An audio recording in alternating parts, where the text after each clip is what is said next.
a strategy to achieve them. It involves budgeting, one, saving, investing, managing debt to ensure you can meet both your short-term and long-term goals. So those goals are like buying a home, going back to school, paying for school for your dependents, buying a car, not shopping every day on Amazon, not going online when you was like Mr. Bean every weekend.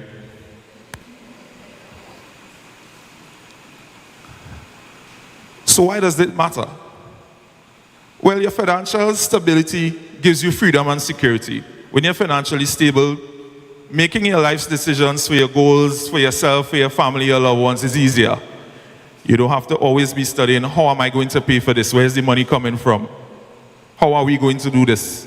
In cases of emergency, how are we going to treat with this? All these things come back to your proper financial planning. So proper planning for your money also gives you less stress. My girlfriend has always told me she's allergic to broke. I see Kay laughing, she's allergic to broke.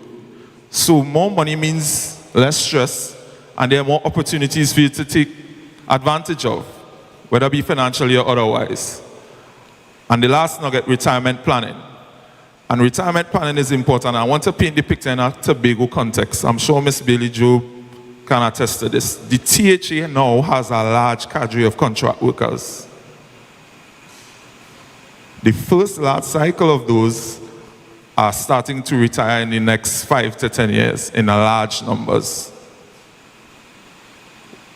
Contract workers receive their gratuity at the end of their contract periods, whether it be right away or delayed. Meaning two things. One, you do not receive a gratuity payment at 60. You also do not have a government-backed pension plan. And to paint an even more dire picture, for the persons that cycle out of this system without proper planning for retirement, where are they going to turn back for money? Not to the THA? And in a time of little resources, can we afford that social security for everyone? It is not attainable. So, retirement planning, we want you to live comfortably in your golden years. So, in financial planning, we're going to touch budgeting, saving, investing, managing debt, and building multiple income streams. So your budget really is a spending plan. It gives you a forecast of what this month or this time period's expenses, and also what your income, if you have multiple streams of income, should and would look like. It gives you some control over your money in that period, because then you know exactly what you're supposed to spend on, and it gives you a proper guide. So tips when you're budgeting. Start with the essentials. Your bills, groceries, and your savings. Save first and not last.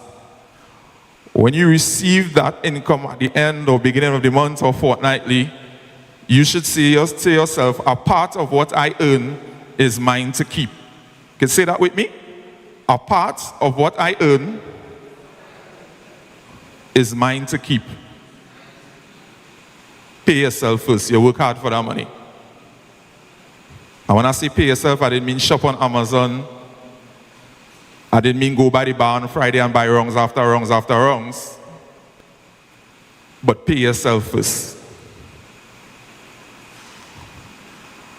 Adjust monthly. No 2 months are the same. This month the car might want tires. Kids may need to go on trips.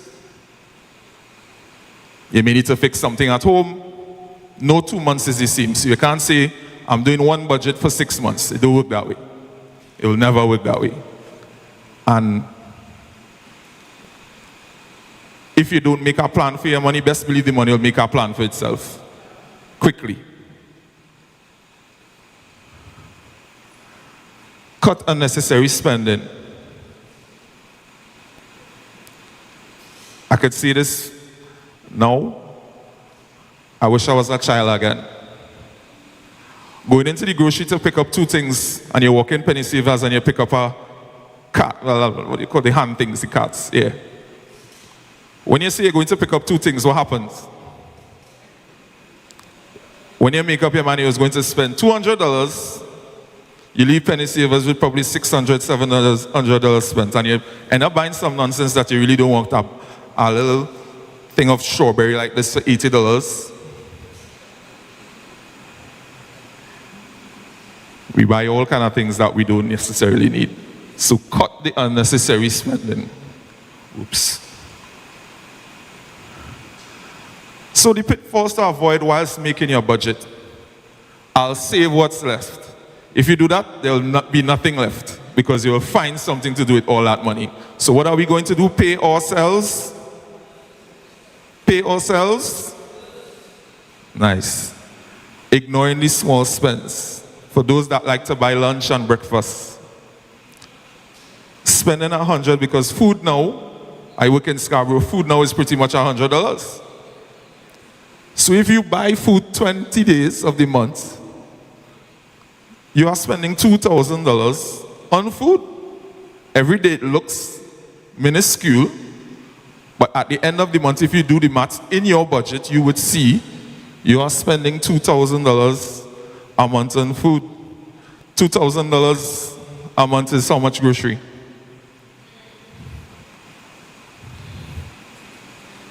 So the little things add up. That is important. And that last one, an emergency fund. As we spoke about before, that no 2 months are the same. You need to make a plan. We always advise that persons have an emergency fund. An emergency fund should be more or less worth 3 months of your current salary. Stashed away in an account that you can access easily in the case, as we said, an emergency. I see Mr. Bain watching me again. I had a session with the legal department at OCS. And Mr. Bain asked me, well, where are I getting the money to do the emergency fund if I have no money?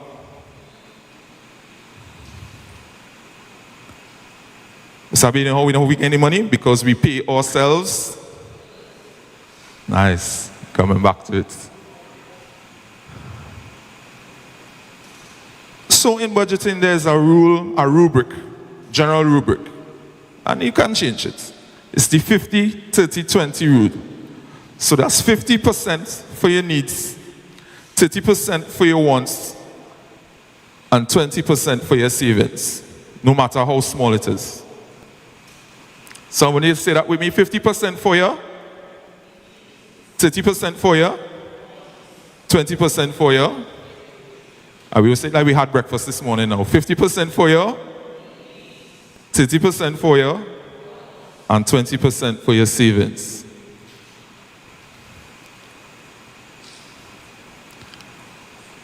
So savings. Savings really is putting money aside for quick future use. It should be your nest egg on a platform for which you're going to then jump into either investment or large purchases of something of this sort. So that money is really, as I said, set aside for future needs, and is really held in low risk, as I said, easily accessible accounts. So your normal savings account in your banks, your credit union savings, things that not below your bed, not by the neighbor, not by your auntie, not by your significant other. Your investments now, that is where you should then use that money and putting it, that money that you have saved, putting it into somewhere that you can see it actually grow, where the money will now be working for you. So, the thing about investments now, the investments has a higher risk than your savings. Normally, the higher the reward is the higher the risk. When getting into an investment, we normally ask person, invest for something that you are okay with parting with. And when I say okay with parting with, I'm not talking about the Ponzi schemes, the bring 5 people. Because anything in the world of finance that looks too good to be true, 99% of the times is too good to be true. And now, they're coming with all these new ways of trying to get your attention. They're going to use the normal books, the Rich Dad, Poor Dad, that will champion for financial education, and all these glorious stories where the person who started it was working in a store and now he drives around in yachts and airplanes. When it looks too good to be true, it is too good to be true. And in terms of guys, where Trinidad and Tobago is concerned, the Trinidad and Tobago Securities Exchange Commission has a listing on their website of regulated investment advisors and regulated investments in Trinidad and Tobago.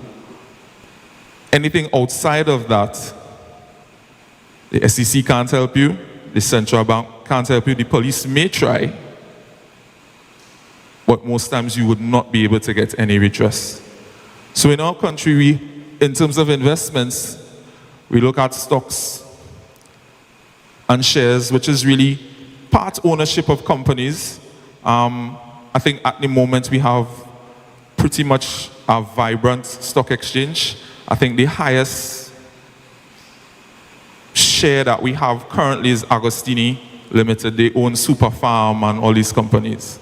During COVID, those shares were like $20. Now they are about 2 or 3 something.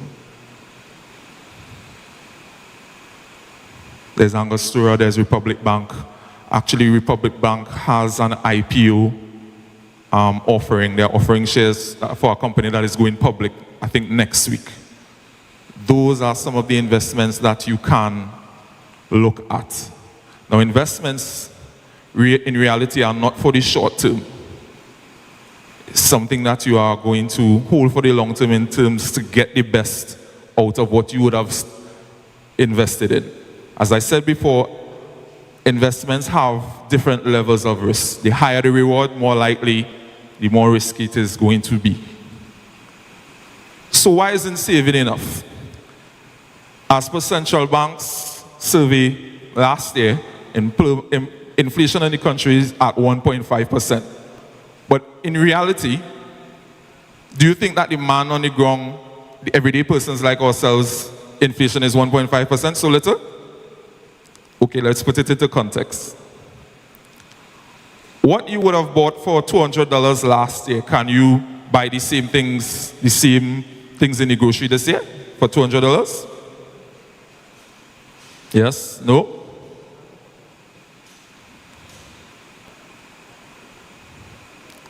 So inflation at the ground level is actually way more than reported. So, when you save and your money sits in a normal savings account in the bank, the interest is like 0.5%. And that is, by the information on the screen, the interest that you gain in your account is lower than inflation. So what do you think happens to your money? By sitting in the bank account, your money loses value.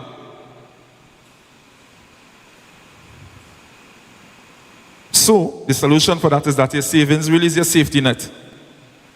And what you want to use to be able to launch yourself into that world of investment to making your money good for you. So the savings is your safety net, and the investment, that is your growth engine. What investments should we avoid? Putting money in Ponzi schemes, which I needed to add now, is illegal in Trinidad and Tobago and in most countries across the world. Now, if you invest in a Ponzi scheme that is external to this country, Trinidad and Tobago now has no purview to help you with any redress, to hold persons accountable, one, or to help you to get back your money. Waiting for the perfect time. The perfect time to invest is now. You don't need to be wealthy to invest. You could start with whatever you have. Start small. Start with something you're willing to part with. The first FCB offering, my mother would have bought 2,000 shares to me as a gift. And the second offering, I would have bought more. So it's starting small. And I don't have kids as yet, but I don't think that investment is for me. that is something that I could pass on to future generations. So retirement is not just about yourself, but also leaving a legacy for those that are coming after you. Equally important. Debt or credit. So there are good debts and bad debt. And debt and credit is really using somebody else's money or institution's money to help you achieve those goals that you would not be able to fund or could fund, but you don't want to use up that money out of your pocket. So your large purchases like you're taking a mortgage, buying a car, paying for education, those things are good debt. You think taking a loan to go on vacation is good debt or bad debt? It depends on how you look at it.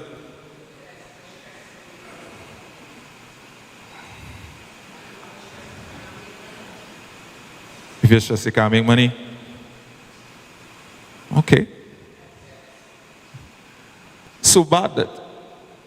And that piece of plastic is something that has been ripping through this country. Credit cards.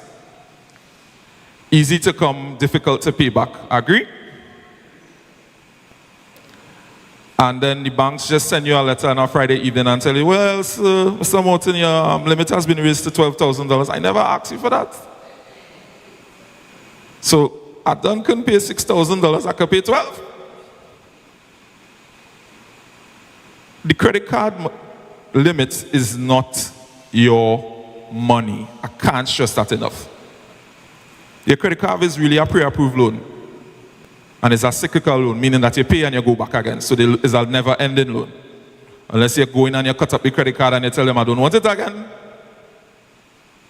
It is a loan. That is not your money. And now, the banks are charging you if you put money over the limit. So say my credit card is $5,000. If I don't want to use their $5,000 and I put $5,000 to make it $10,000 because I want to use my money and not theirs, they are charging you at least 4%.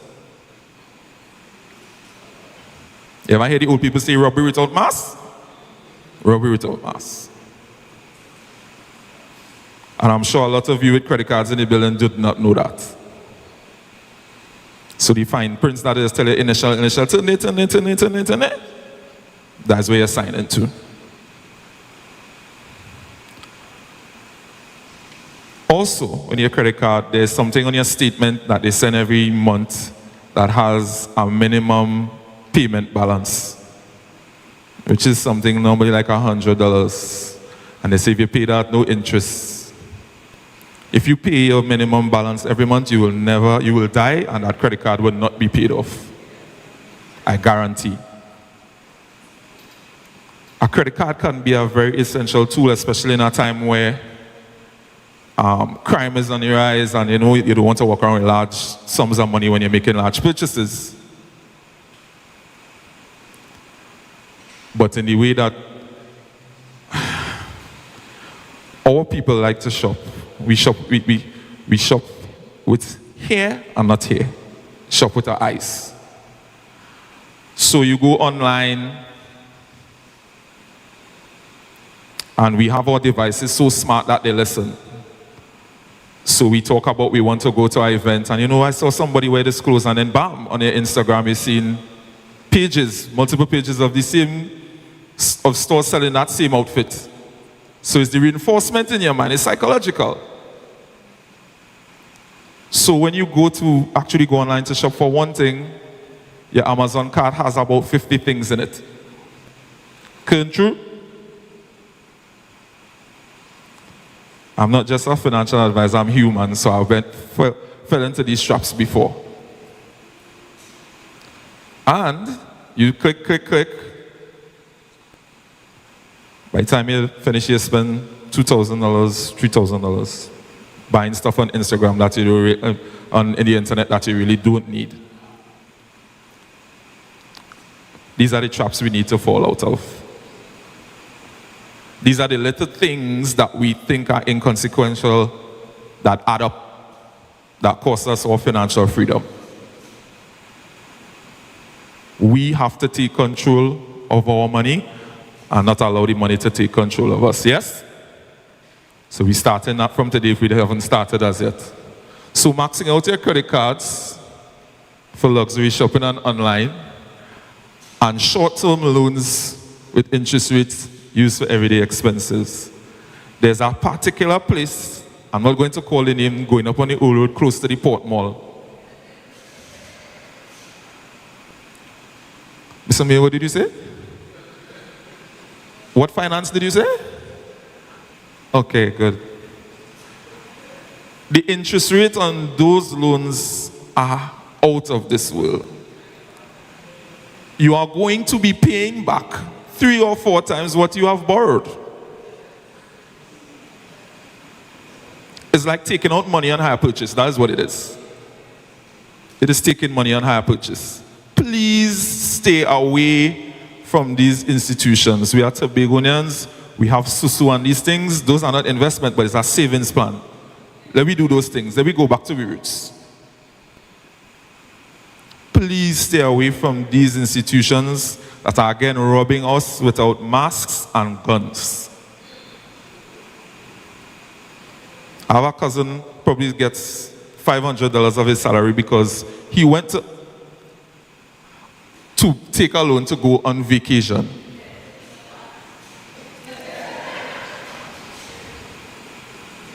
It is serious. So retirement, why is it important? And I know we have somebody from NIB is here, right? NIB online? Before I get into retirement, I want to also paint another picture. Our country for the last 5 or 6 years has been registering a negative birth rate. For those who don't know what that means that young persons are not making kids. We also have longer life expectancy. Persons are living longer. Our National Insurance Fund is critically underfunded at the moment. Enforcement has a part to play with that. Persons are not paying for their staff and so forth. But the fund at the moment is critically underfunded.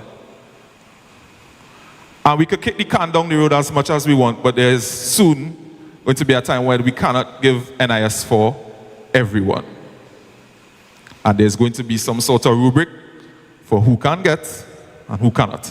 So we cannot depend on NIS as a retirement bed that we could lie down on.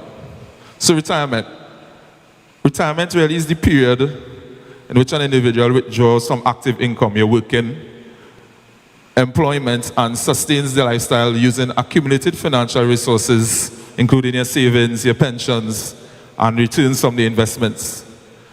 Planning for retirement is important because it ensures financial stability in those golden years. When you're retired, you don't really want to have to stress about money, how the bills is going to be paid, how am I going to be able to afford this and that. We just a little short on time, so I may be rushing through a little bit, although this is the crucial part. So different types of retirement financing. Your personal savings, you can set aside money if you work out in your head what you think that your monthly expenses would be like. Pension plans by your employers, which is employer-sponsored retirement income, you will have to do a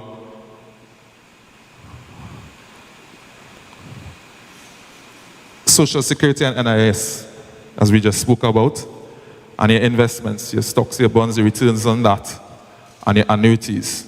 Now, for the persons that want to start annuities or already have, you'll need to find out if your annuity takes into consideration inflation. Because especially if you take it whilst you were very young, that sum that they're going to pay, because it's going to be a fixed sum paid through a number of years.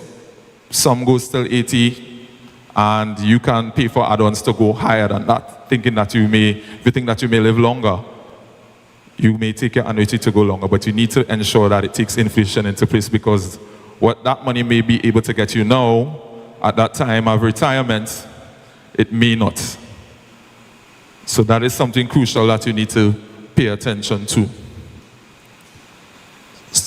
So as we said, evaluate how much you think you'll need after retirement per month.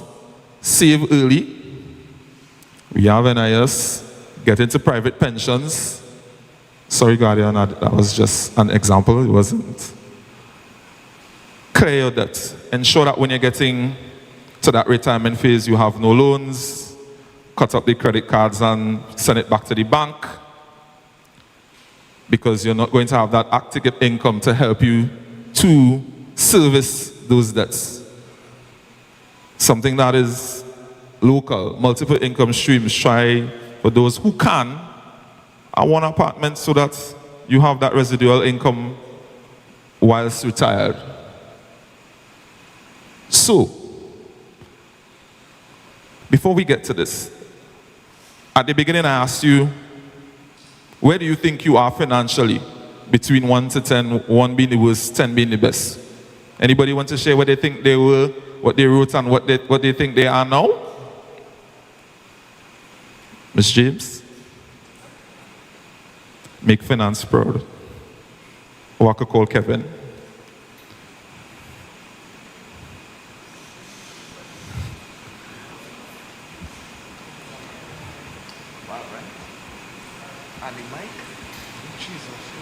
Yeah, Kevin, there we go. Morning. 1, 2, everybody hear me? Yeah? No? Yeah. Okay. Well, in terms of I think the first one was financial position or competence. I put myself as a 6. I think I'm still relatively young, still a lot to learn. Don't have any major set of bad debts or anything like that, but still a lot to learn. You have probably formula again for number 2 in terms of 50, 30, 20? No. I think it was a 3 question. Minus your age from 60 and multiply that by 12. What's the number you have? 685. So, that number is the amount of salaries you have left before retirement. That's a good thing or a bad thing? It depends on where you are. So you have 685 in Kevin's case to prepare for retirement. And at the same time, achieve all your life goals financially and otherwise. And for those closer to retirement, it could be a shock to the heart. Especially if you're not ready. Okay.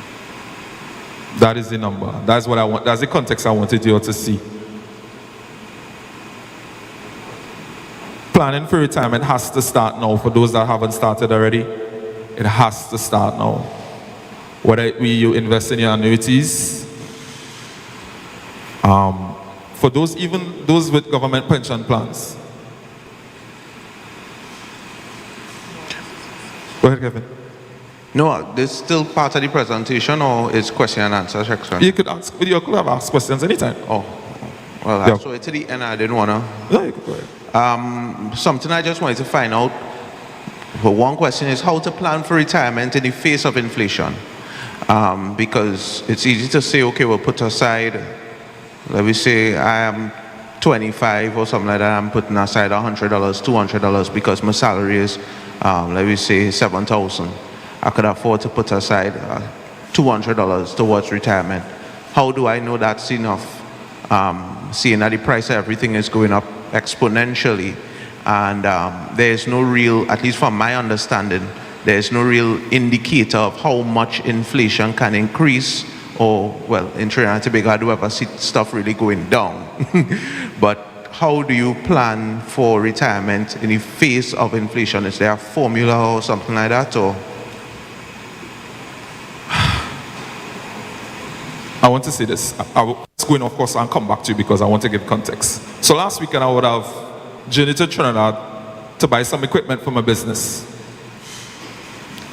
And the things that we think won't affect us too. Those electronics have to come from the Far East, China, then to the United States, then here. with those introductions of tariffs in the United States, something that I would normally pay $6,000 for, I had to pay $8,500. So it comes back to what you're saying, knowing when inflation would be, how it's going to be, when is uncertain. But you also have to think in your mind what you want your retirement to look like. What are the things you want to be able to afford? Would you want to afford the same lifestyle that you're living now or a better one? Are you going to consider you may need more medical attention than you need now? Regular doctor visits, specialists, medication.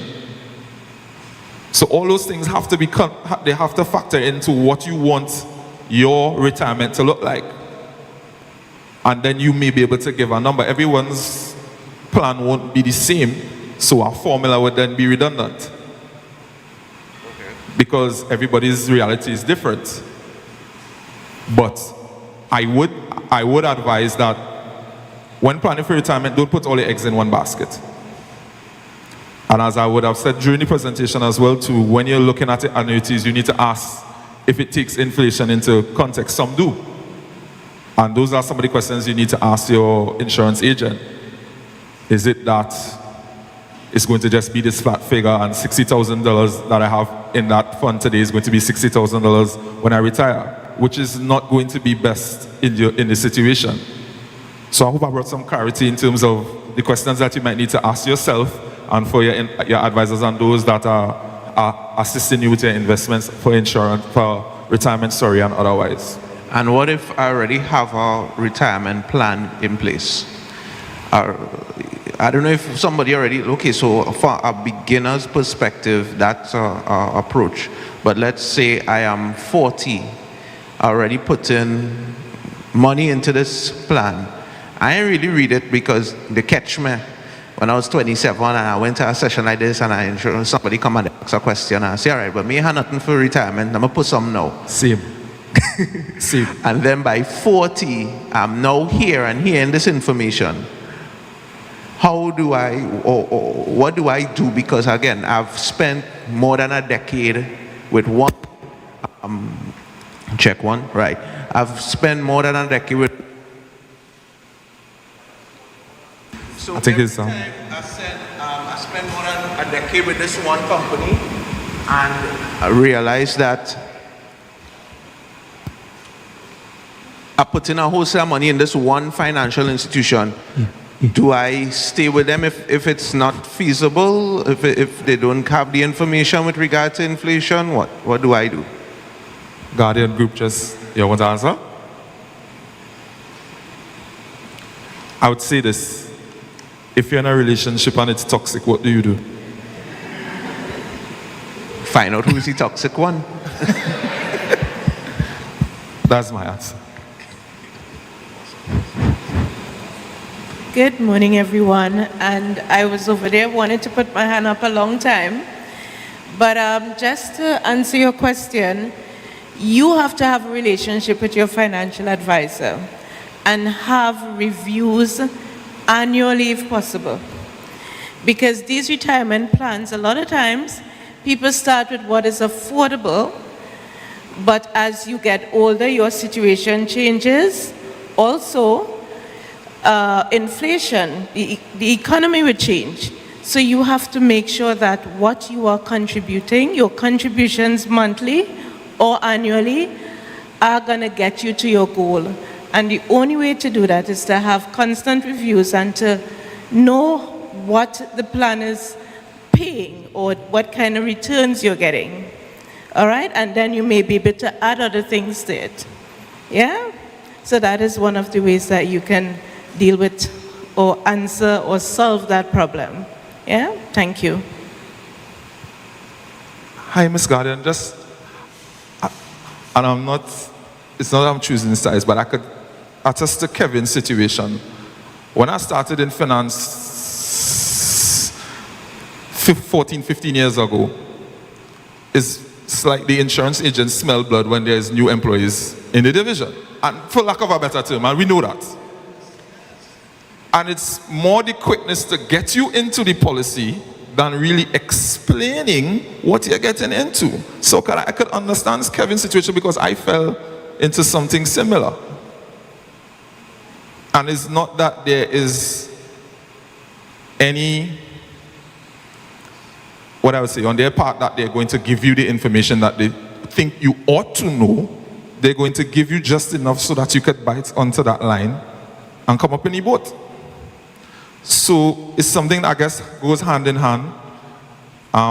Both parts have a part to play. Education is important. Kevin, as she said, there's a relationship you should have with that Agent. Yeah, agent.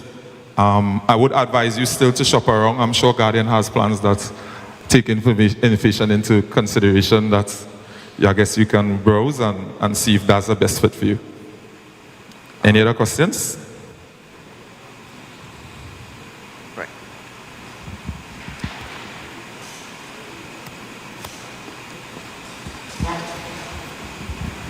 Hello? Mic check. Right. Morning.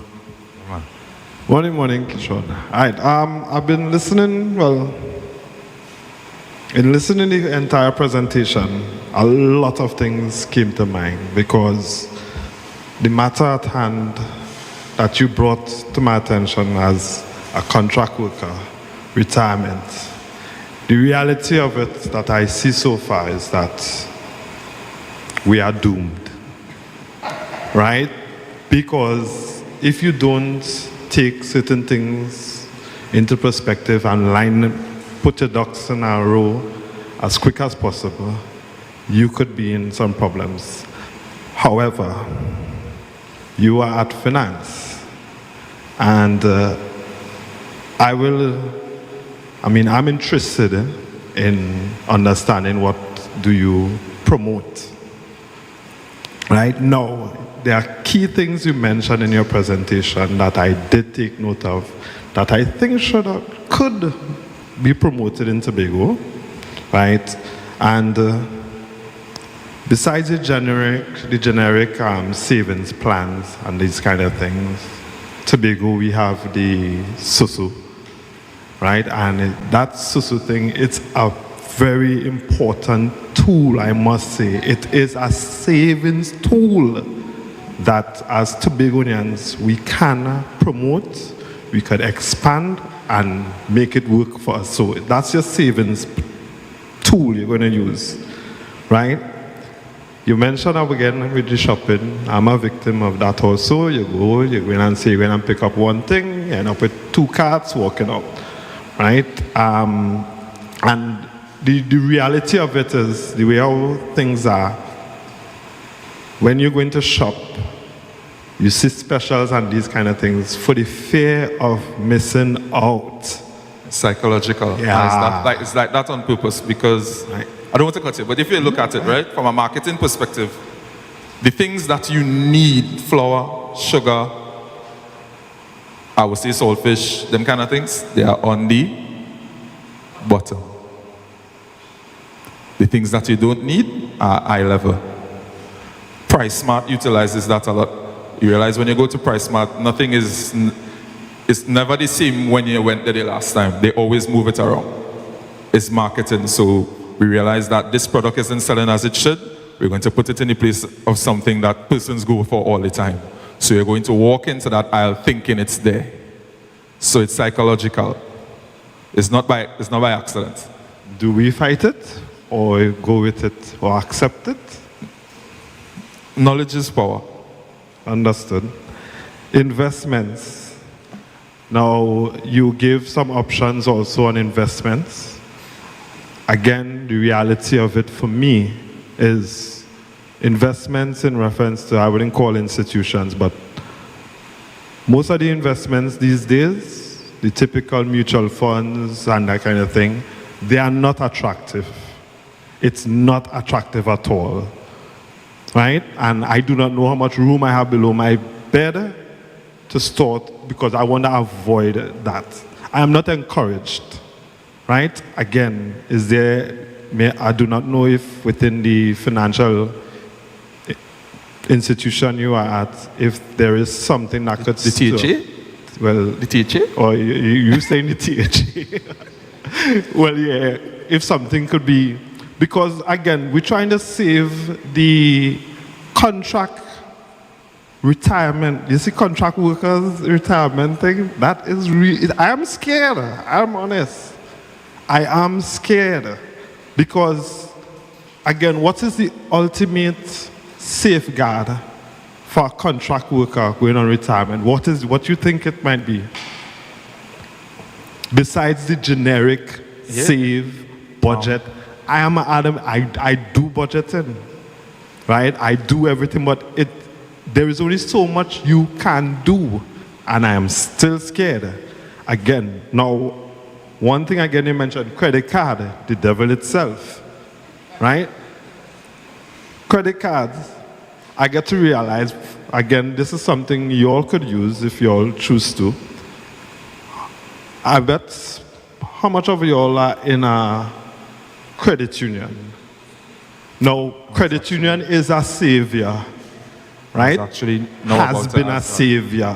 Now, it is a savior to me. I use the credit union to deal with when I behaving bad with my credit card, because it is the lowest interest you could pay off on an amount, right? So I could advise you all, if push come to shove, that you can, for the amount you could, if you max out your credit card, it is easier to go to the credit union. It might be a little longer, but it might be a little bit disciplined, but it will cost you way less than credit card, because I get burnt with that many times, and for you all with financial institutions, they don't care about if you're going to make it or not, or what you got unemployed or whatever. They don't care.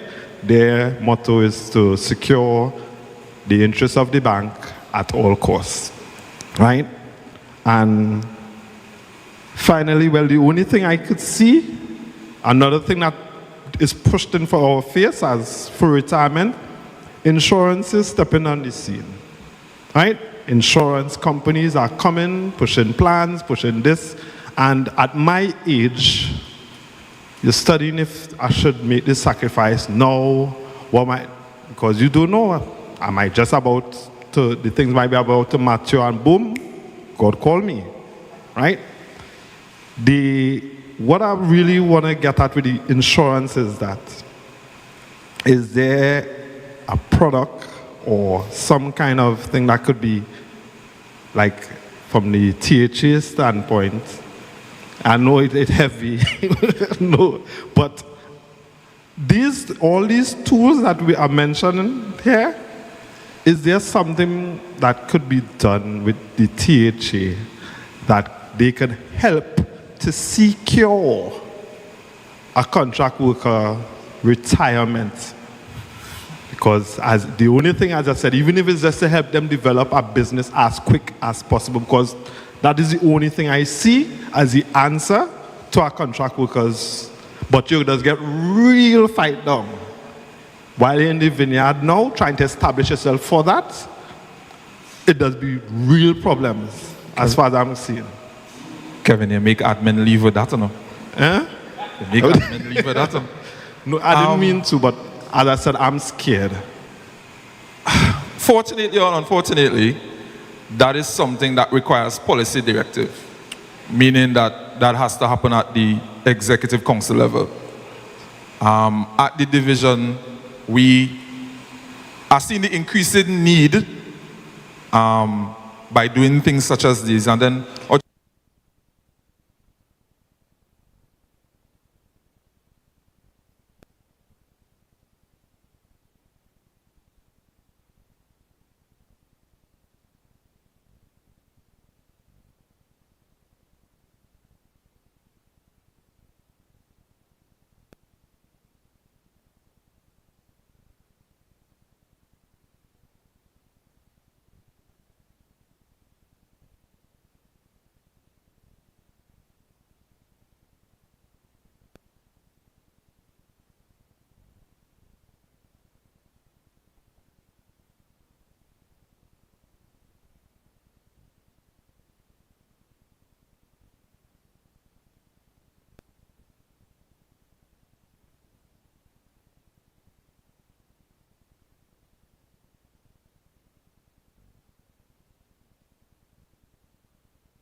unit. They are actually the place that you go to open a brokerage account. So if you want to buy stocks in the stock market, Mr. McKeel, the manager, we had a session with him last Tuesday at the Victor Youth Financial Complex.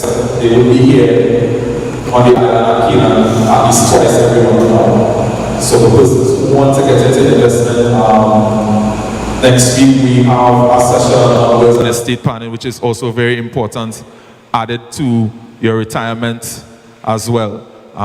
It's the culture that we're trying to have Tobagonians to adopt and not say, "I'm leaving everything, let them fight for it." That is something my grandparents used to say. Yeah. When? Next week, Tuesday, 5 to 7, at Victor Bruce Financial Complex. You can visit the division's webpage. There's all the information, Facebook page, sorry. There's all the information there on the sessions. We've really been ramping up in terms of information in the last couple of months because it's important, especially with back pay looming.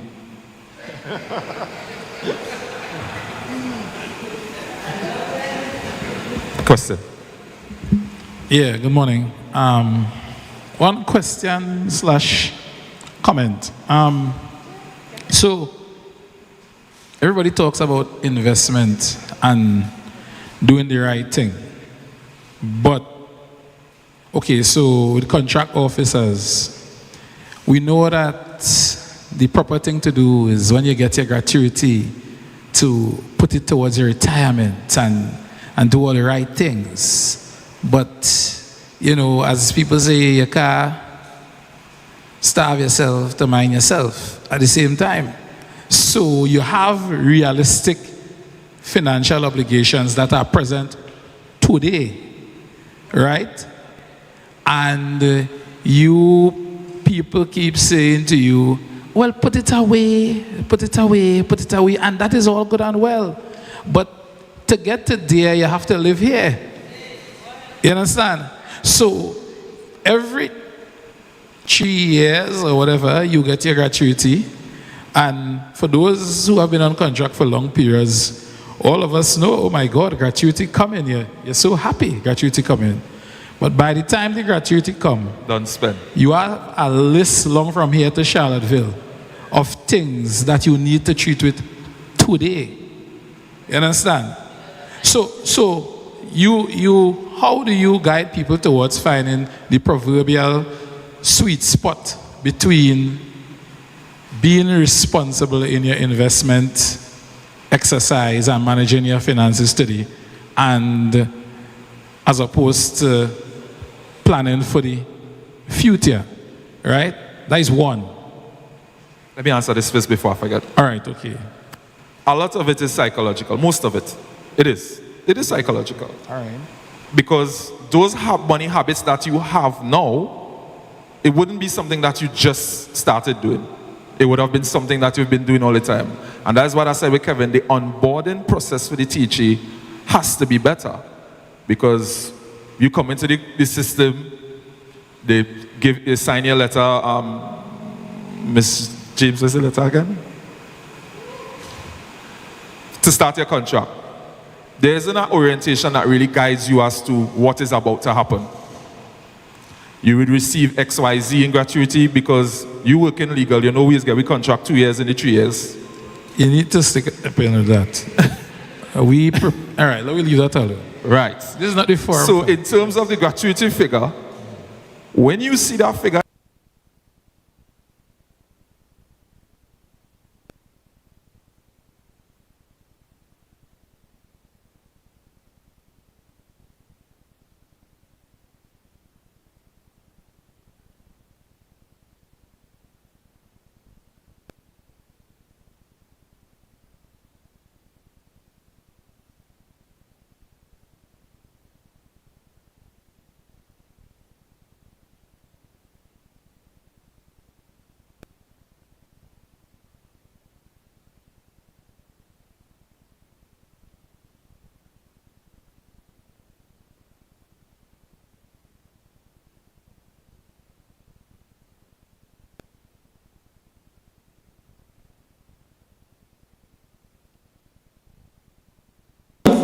Is that mortgages will let around it. Well, that's a whole other discussion too.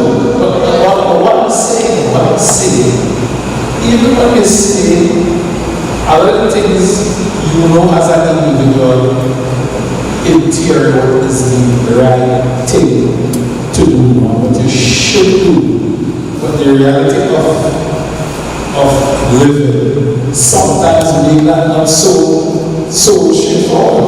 For example, just for example, what said that Also, the line between right and wrong is strictly doesn't. But okay. So, for instance, dovetailing on what Kevin said, talking about investment, and a very pertinent question was asked by the other Kevin. Yes, that how do you cater in times inflationary, right? And Kevin made the point here that the only way he's seeing is invest in a business.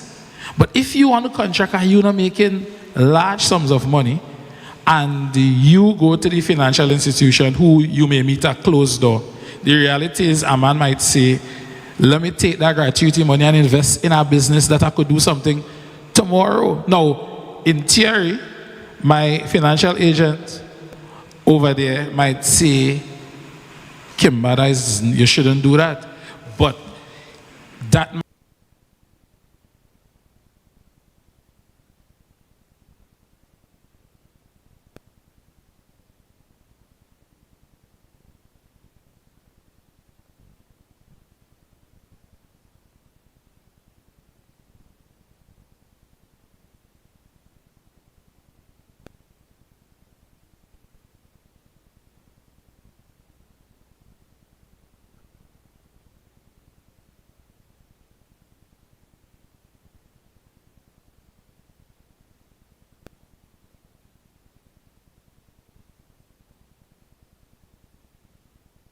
I don't think I was spending because that kind of attitude. No. Sacrifice for your golden years and also just for yourself, for your kids. You just start acting.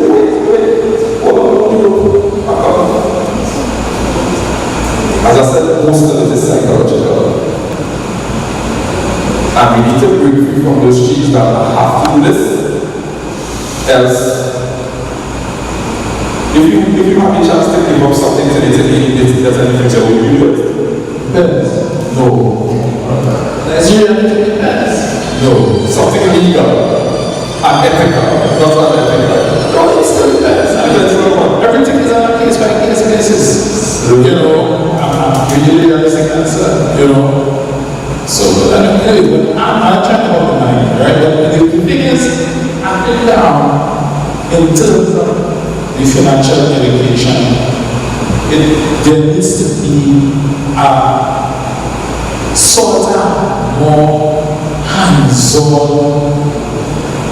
because okay, so we know sometimes the financial people tell us what is the best practice, but how I making that way in my reality of life. It might be required going to the financial advisor on a personal level, but it also can mean that I will be making a sacrifice for future as an investment that may really have to go against the grain of financial education, which is spent on the gratuity. Speaking about the risk, that's something that. But I just say, so I just think that there needs to be a more flexible and hands-on approach in terms of not lecture, policy. And that's why the information has to be generic. And two, I just want to mention this one thing. In terms of, you say we always have to talk about, we don't invest in shares and this and that, you know. And the average person don't know where to start. You don't know where to start. It's like that. It's like a myth. And it's just like a concept in the air. How do I get a share? Where do I start? How do I start to invest? And average person don't know anything like that from a hands-on level. So I think they will see some information as a lawyer about what she is. Not financial advisor. So Yes, but I'm talking about me, okay? okay, so you don't ask where you're getting the information. You have a financial advisor, you know that there is evidence by the statements.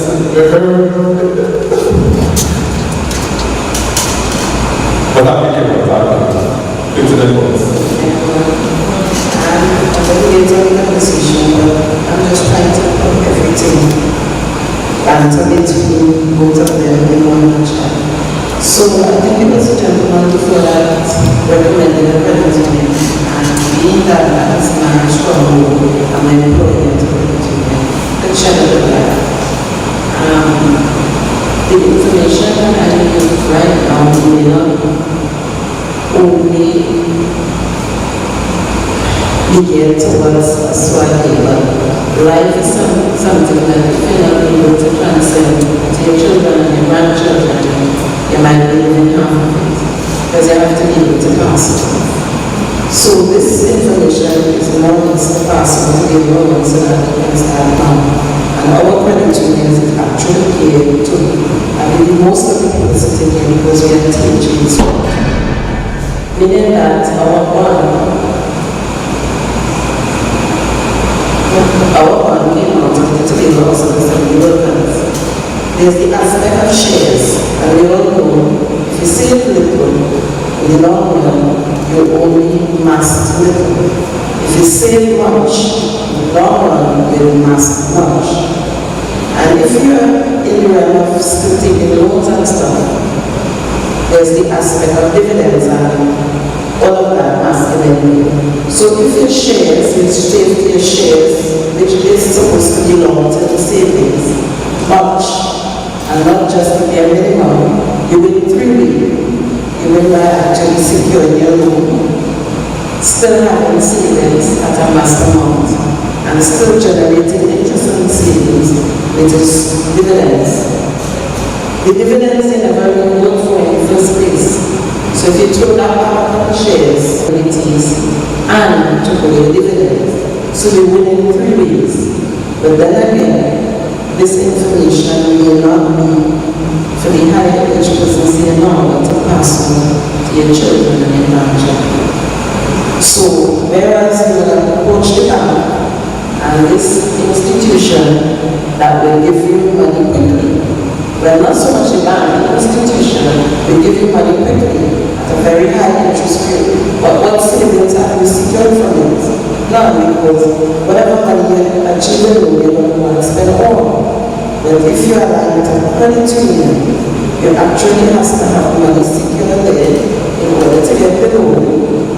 That money is going to stay there, and it is going to go on before you pay, and you still don't achieve what you wanted to pay for your business.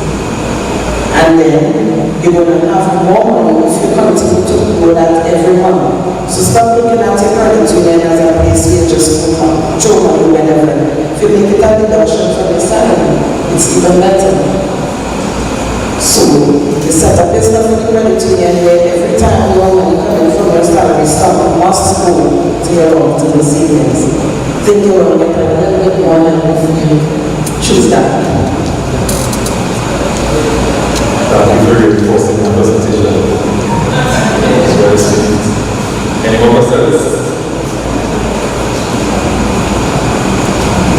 Thank you all for having me. I know that over time on this morning's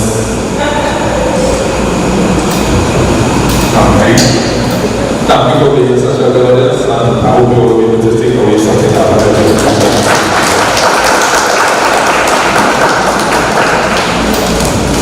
Thank you very much, Mr. Morton.